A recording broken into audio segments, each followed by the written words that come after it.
Have you ever thought about moving to China? I know I sure have. But deciding which part of this country filled with 1.3 billion people to move to can be quite a tricky task. Here's 10 reasons why not to move to Shanghai, China. 10. Language barriers. Out of all the languages to try and learn, Mandarin is amongst the hardest in the world. Despite its difficulty, learning a few basic phrases as soon as you can is essential. Whether that be simple greetings, a few numbers, the time, asking for directions, and the essential ability to haggle a price down. The locals would greatly appreciate your efforts, especially considering that most locals do not speak English. It's possible to get by without knowing the language thanks to pretty much all the street signs and the metro being in English, as well as most of the Western bars and restaurants having English-speaking staff. There are also a vast amount of expat events happening all the time, and you can easily find many courses or classes in English, from photography to web design to filmmaking. However, a simple ji, which means thank you, goes a long way. 9. Pollution issue. Shanghai's air is not the greatest quality, to say the least. While the population in China is improving each year, it's still bad. The pollution index in Shanghai is about 150, whereas in New York it's only 25, while Beijing sits at a whopping 400. This pollution is caused by a wide range of factors and is mostly present in major cities, where manufacturing is taking place every day. So, if you're a fan of clean air, maybe look for somewhere else outside of Shanghai to stay. 8. Chaotic environment. Shanghai is a crazy place to live. For starters, people cut into queues and tend to ignore traffic laws altogether. It's truly a cowboy city where littering the streets is grossly common. I'm sure the homeless population doesn't appreciate this behavior one bit, as there are quite a large number of them in Shanghai. The streets are filled with various people selling items like pirated DVDs and jewelry from their backpack. On the bright side, you might wind up getting a decent bootleg film on the low.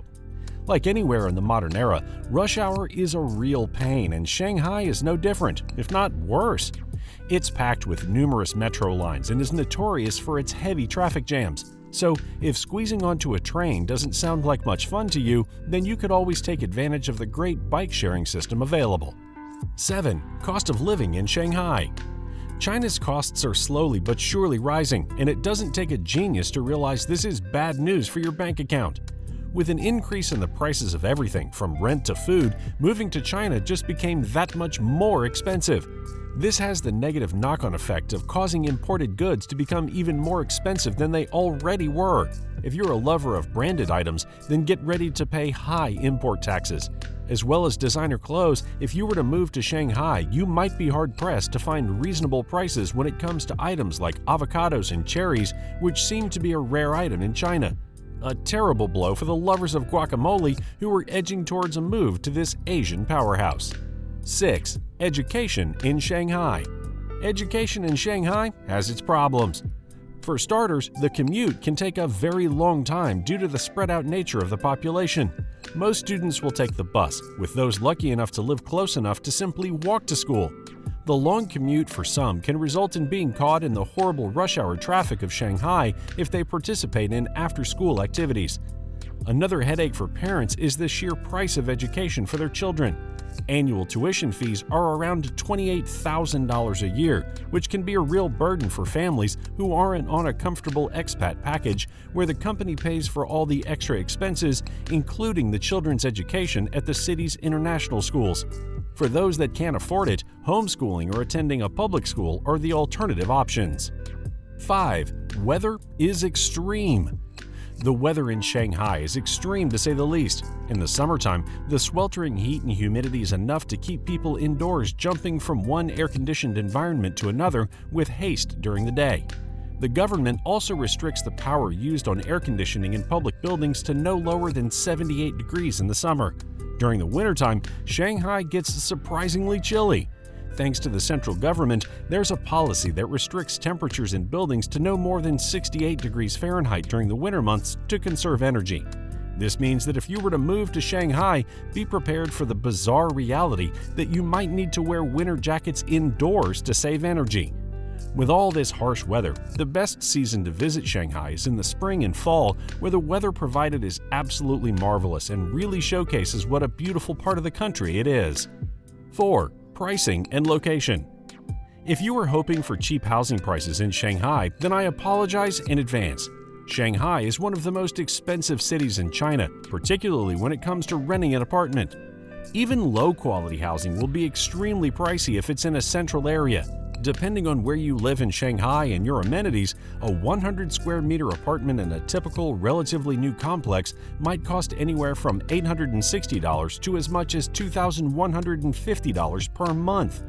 You better make sure you have your savings ready if you're thinking about moving to Shanghai, as rent is usually paid a month in advance.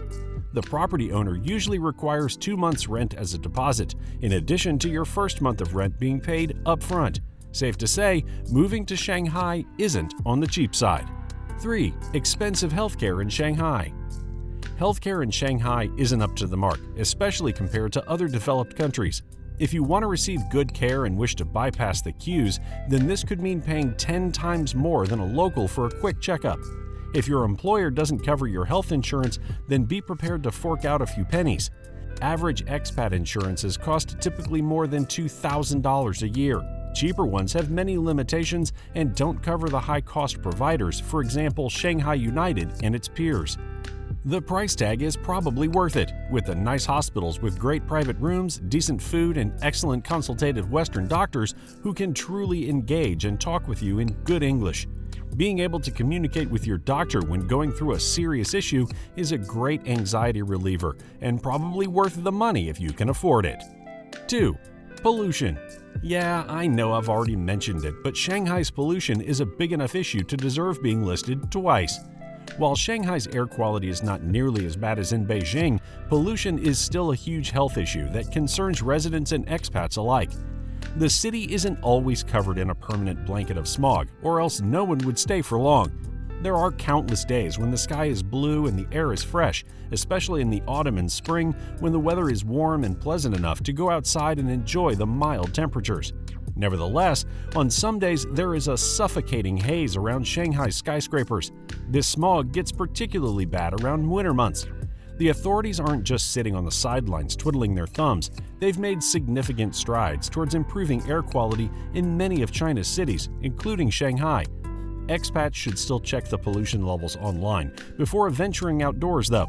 With that being said, expat accommodation usually has a sophisticated array of air filters, indoor air quality meters, and further backup filters to calm any nerves and ensure breathable air and a safe environment is created. 1. Food safety. You can never be completely safe about food in China. With a few bad apples trying to find a way around the rules to make more money, like in every country, the sheer size of population only serves to amplify this number of bad apples. Things have been improving lately due to added controls, but there are still plenty of horrifying food poisoning stories out on the internet that make you think twice before eating out. Bonus: electricity rationing. Due to the current supply chain issues, China has increased its strictness on utilization of electricity. As we mentioned earlier, they were already controlling how much electricity and power you were using for AC and heating, but now the control is spreading to other spheres of life. The lack of power problem is bad enough that China is running out of coal to produce electricity. If you want to move to Shanghai, or anywhere in China for that matter, maybe investing in solar power isn't that bad of an idea to be self-sustainable. Thank you for watching. If you enjoyed this video, watch this one next.